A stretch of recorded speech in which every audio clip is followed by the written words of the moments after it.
Okay, let's unpack this. Welcome to the deep dive. This is where we grab some key source material, really get into it, and pull out the insights that, well, that truly matters. We give you the shortcut to being genuinely well-informed. Today, we're diving into something really fundamental about how markets work. We're looking at excerpts from Israel Kirzner's incredibly insightful 1973 book, Competition and Entrepreneurship. Hmm. Now, if you think you've got markets figured out from, your standard econ textbooks, maybe think again. Kirzner offers a really different way of seeing things. That's absolutely right. A lot of conventional economics, Kirzner calls it orthodox economics, spends a huge amount of time focused on market equilibrium. This theoretical end state where everything's perfectly balanced, supply equals demand, everyone has perfect information, that sort of thing. Like a perfectly still photograph. Exactly. And Kirzner's core point is that, well, while those equilibrium models have their uses, if you only focus on that static picture, you miss the entire dynamic, kind of messy process that actually drives how markets function day to day. Right. And that's really our mission for this deep dive, isn't it? We want to explore Kirzner's view of the market not as some final destination, but as this constant unfolding process. We'll dig into the crucial role of the entrepreneur maybe in a way you haven't thought about before and see how this perspective changes, well, almost everything. How we see competition, monopoly, even advertising and economic welfare. Get ready for some potential aha moments, I think. It really can shift your perspective. Okay, so let's jump right into that core distinction then. Equilibrium versus process. What's the main issue Kirzner has with a traditional focus on equilibrium? Well, the orthodox approach tends to look at market outcomes, things like prices, how much gets bought and sold, as basically the end result of a chain linking consumer tastes, technology, resources, all reaching a balance point. So the analysis often focuses on, what conditions are needed for that balance or calculating what the price would be at that equilibrium. It sounds a bit like studying the final blueprint of a house and thinking you understand the whole messy business of actually building it. That's a great analogy. Kirzner's saying, look, the crucial understanding isn't found in the state of equilibrium itself, but in the process the market uses to move towards it, or really towards better coordination. For him, the real magic, the efficiency of the price system, isn't about perfect optimality at equilibrium, but its amazing ability to generate these spontaneous corrections when things are out of whack. Spontaneous correction, so when there's a mismatch somewhere. Precisely. And this different view of what price theory is for, its purpose, it has huge implications for how you even do economics, the methods and the content. Kirzner feels a lot of standard price theory, including models like perfect competition or monopolistic competition.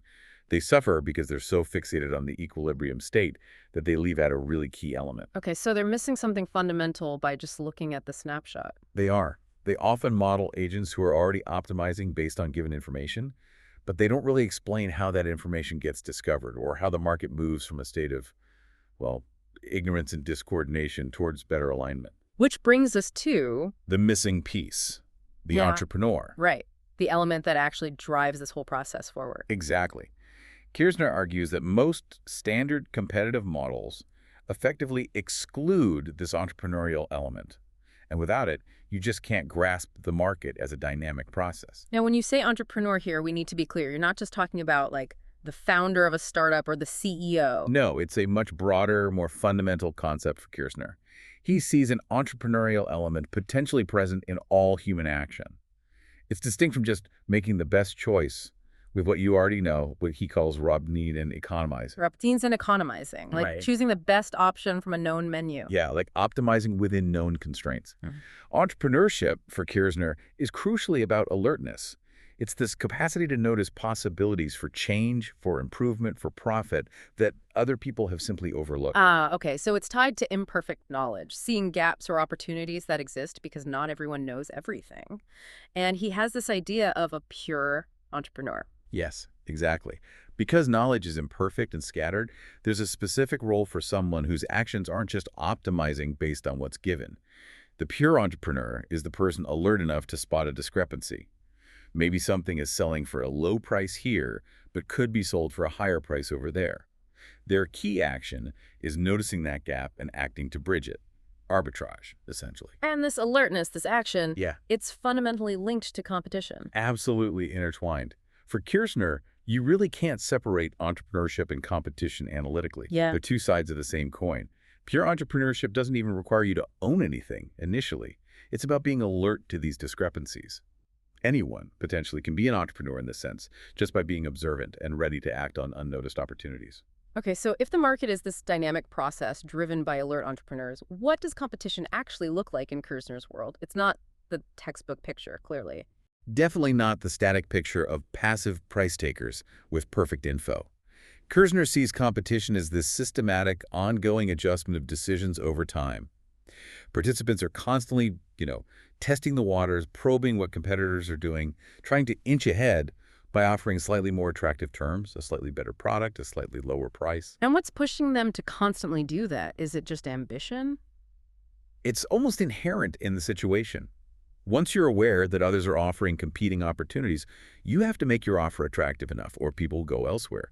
This constant competitive pressure, this struggle, it forces participants towards the limits of what's currently profitable or possible. You can't just rest on your laurels. You've got to stay alert just to stay in the game, let alone get ahead. Precisely. And what's fascinating is that in the theoretical state of equilibrium, the state orthodox theory focuses on this active, dynamic, competitive process actually stops. Why does it stop?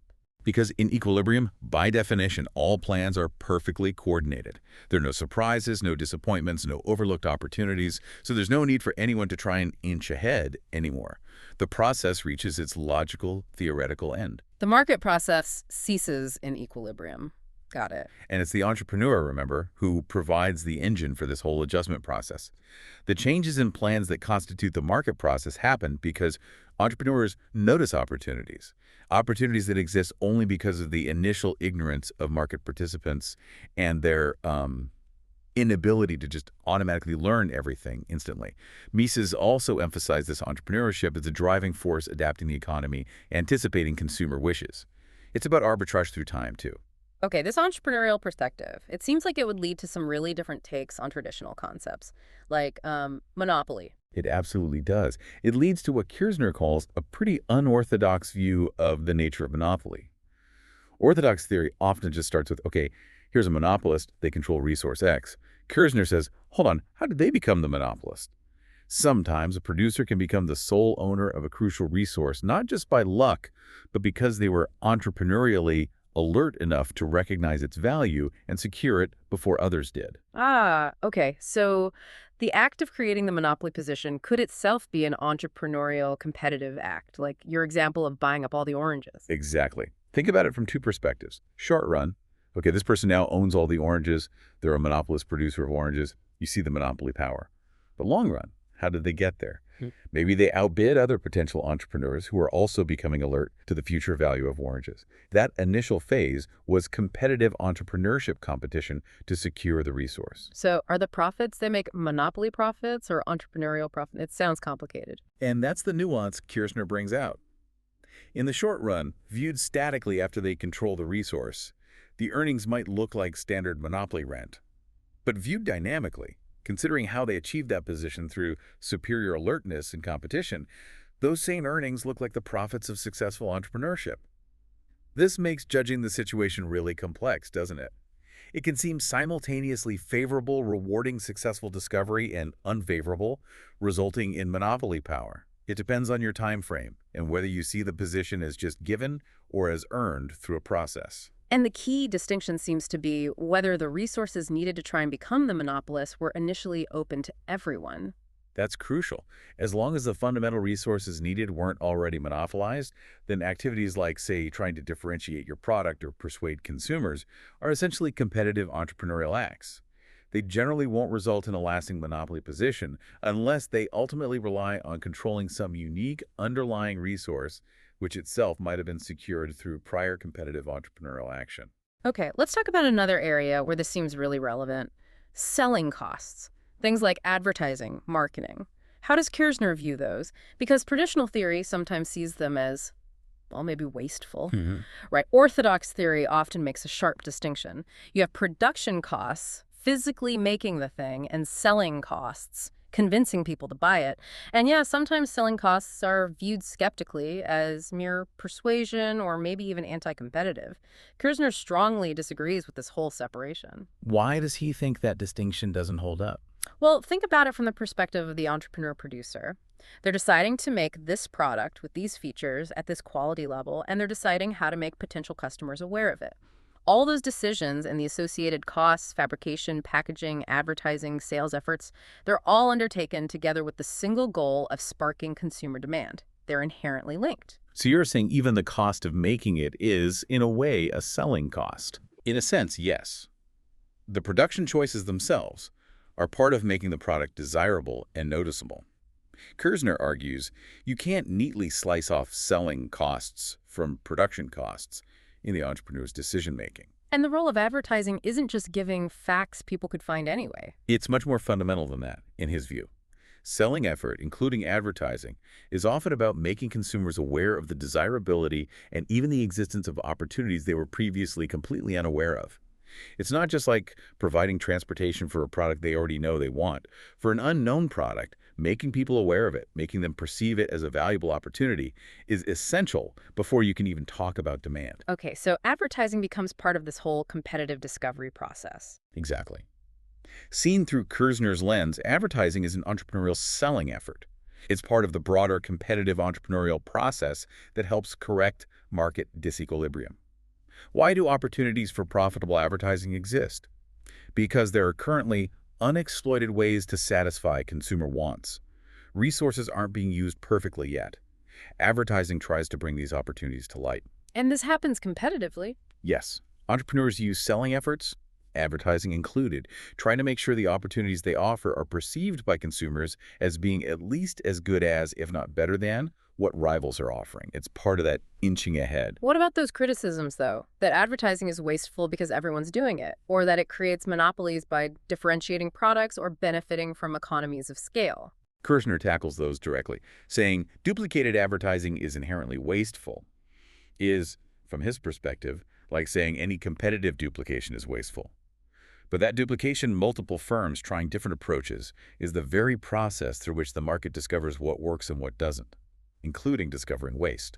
It's criticizing the discovery process itself. Okay. And the monopoly argument. Regarding advertising leading to monopoly, maybe through brand loyalty or scale advantages in marketing, Kirzner brings it back to a key question.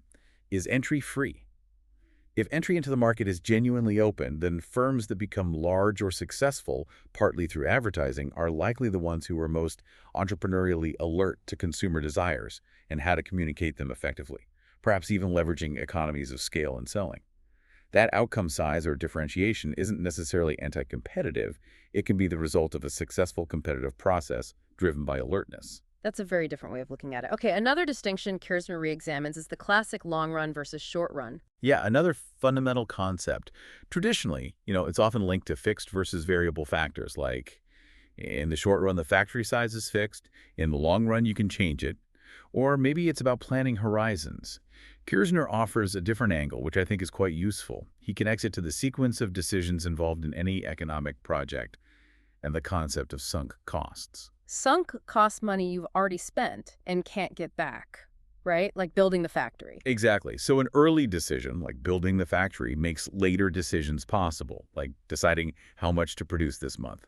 The costs you consider when making that later production decision are different from the costs you considered right at the start before the factory was built. Costs viewed from later in the sequence after some are sunk are effectively shorter run costs. So the run depends on which decision point you're standing at. Precisely.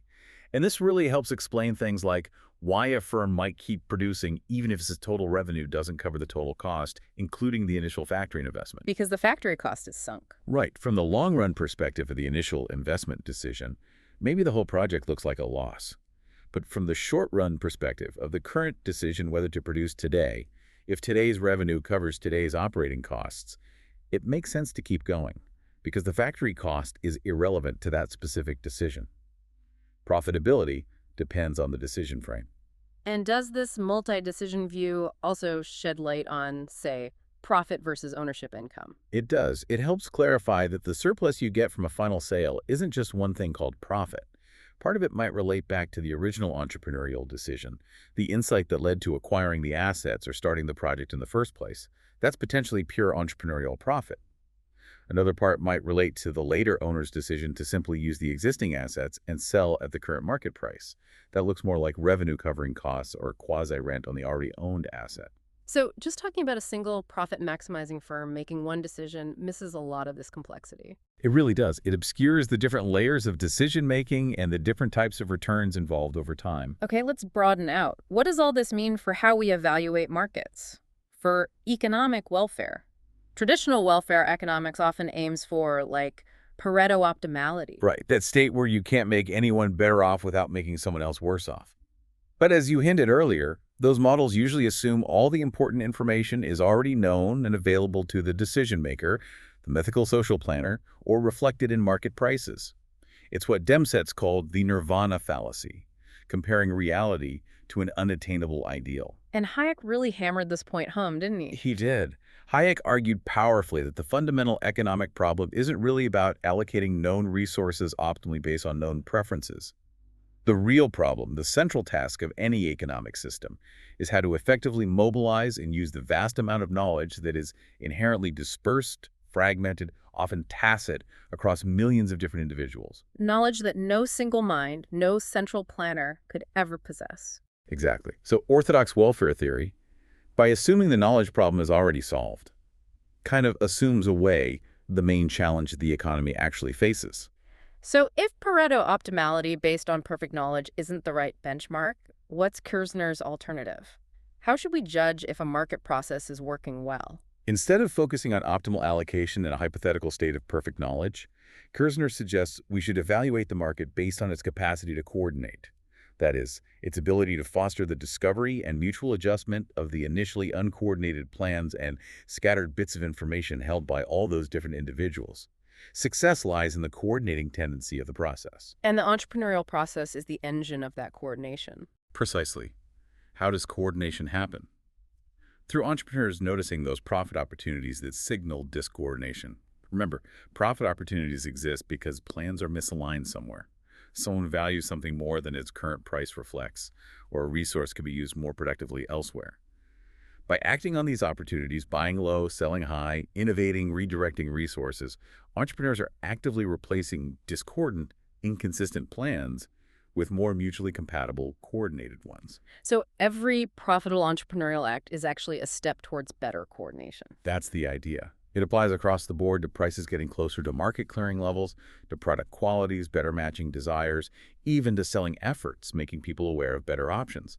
The whole complex equilibrating process is entrepreneurial, and its function is to coordinate that dispersed knowledge. Which makes profit not just a reward, but a vital signal and incentive. Absolutely critical.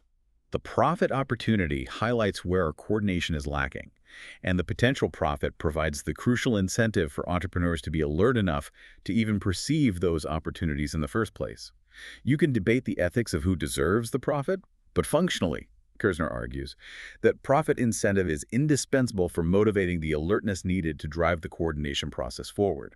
This also casts doubt on the idea that simply having zero transaction costs would lead to perfect outcomes, doesn't it? It does, because even if information were free to transmit and deals were costless to make, the opportunities themselves still need to be noticed. Information isn't automatically assimilated just because it's technically available. Alertness is still required, and alertness generally requires an incentive. So comparing markets versus, say, government allocation isn't just about transaction costs, it's fundamentally about their different mechanisms for mobilizing knowledge. Markets use entrepreneurial alertness spurred by profit. A central planner would need, well, omniscience, essentially. The smoke damage example in the source material illustrated this well. Yeah, it's a good case. Orthodox analysis sees pollution, says external cost, market failure. The Coase theorem in the zero transaction cost view says, well, the homeowner and factory would make a deal. Kirzner's coordination approach asks, why isn't the deal happening? Is it simply transaction costs, or is it an alertness failure? Maybe the factory owner isn't aware of how much the homeowner would pay to stop the smoke, or the homeowner isn't alert to the factory owner's potential willingness to accept payment. The potential for a mutually beneficial deal needs to be discovered. It highlights the knowledge problem even when transaction costs seem low. Exactly. It shifts the focus from just costs to the process of discovery and awareness itself. And it seems like, just as with monopoly or profits, the evaluation perspective really matters here too. Absolutely. You can look at the market process and focus on elements that seem wasteful in isolation, like the duplication and competition, or the temporary market power gained by a successful entrepreneur. That's looking statically. Or you can take the dynamic coordination perspective and appreciate the overall benefit of that very process, its ability to relentlessly discover errors, coordinate dispersed knowledge, and adapt to change over time, even if it looks messy up close. Kirzner argues the coordination approach is far better suited for evaluating this ongoing process rather than comparing imperfect reality to an impossible nirvana. So wrapping this deep dive up, Kirzner's core contribution seems to be this powerful shift in focus away from static equilibrium towards the dynamic market process, and emphasizing the absolutely crucial role of the entrepreneur, not just as a business owner, but as the agent of alertness and discovery within that process. That's it exactly. Alertness to unnoticed opportunities. And from that flows everything else. Competition as a discovery procedure driven by these entrepreneurs, monopolies potentially being an outcome of that discovery, selling costs and advertising as vital parts of making opportunities known and coordinating awareness. The long and short run being about sequences of decisions and sunk costs, and ultimately evaluating the market based on its success in coordinating all that scattered knowledge with profit as the key signal and incentive. You've nailed the key takeaways. It's a really fundamental rethinking of how markets actually work. So for you, the listener, what does this mean as you look around? When you see businesses competing, advertising, changing things up, do you just see inefficiency or struggle? Or through this Kirzner lens, can you perhaps also see the vital, ongoing process of discovery, alertness, and coordination that, however imperfectly, makes the market adapt and respond? And maybe a final thought to leave you with. Consider how much of the economic change you see every day, a new product, a shifted price, a service adaptation, might not stem from complex calculations based on known data, but from something much simpler yet profound. The sheer alertness of one individual noticing an opportunity that everyone else had simply missed. It really underscores the power of distributed discovery.